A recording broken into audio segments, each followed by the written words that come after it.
Peterson just had a tough time getting the ball on the ground in the last outing. How can you guys try to help him fix that?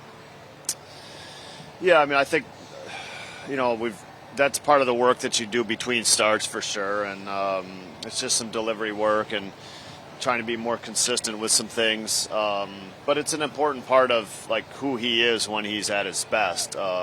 He's been, it's the thing that he's been among probably, I don't want to say league leaders, but that's just a strength of his ground ball rate is far above average in terms of when he's been really good. So it's something that's important to his success, and I don't know if you've totally address it in the 4 days between his start, but you start to work on it for sure.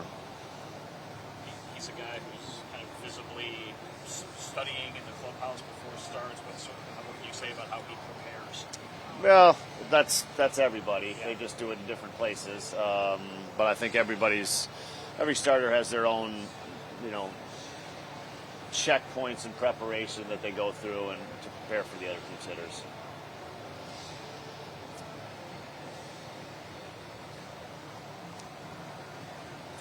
I was looking at how pitchers seem to attack Pete, and there doesn't really seem to be one pitch type that he struggles against. Like, how much do you feel like his approach is helping him set himself up for that success and his ability to adjust within at bats? Like, even last night with the homer off the third splitter, just his ability to read and react to how he's being pitched. Like, how much do you feel like that has impacted some of the success he's experienced this year?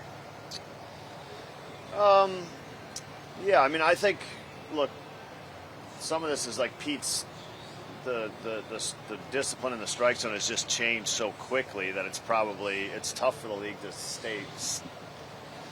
stay up with it. I think the league had been trying to get him to chase and had been very good at it for a while, and it's just stopped. And that's tough for the league, right? And that's one of the reasons why he's been so good. But different pitch types. He has handled. If you're having this season, you handle all pitch types. That's part of being at this level offensively. So that's not surprising.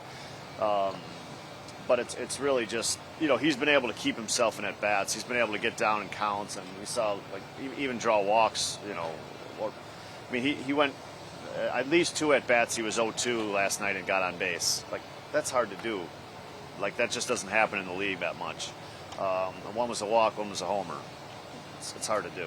He said that he's not scared getting to 2 strikes, that he still feels comfortable about sticking with his plan in those moments. Like, do you feel like you've been able to see that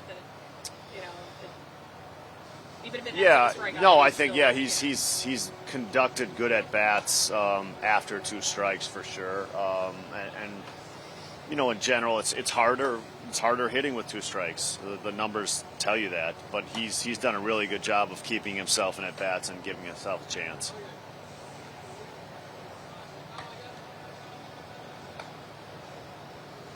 What has impressed you from what Amaya has been able to swing the bat lately?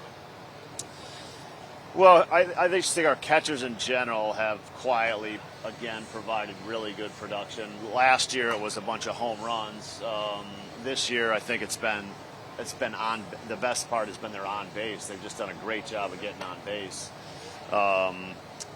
And so, Miguel has done it kind of in a role where playing time's been a little more sporadic, and that's always impressive when you can produce offensively with irregular playing time. And he's also been excellent defensively. I think he's been his best defensive self as a big leaguer this year.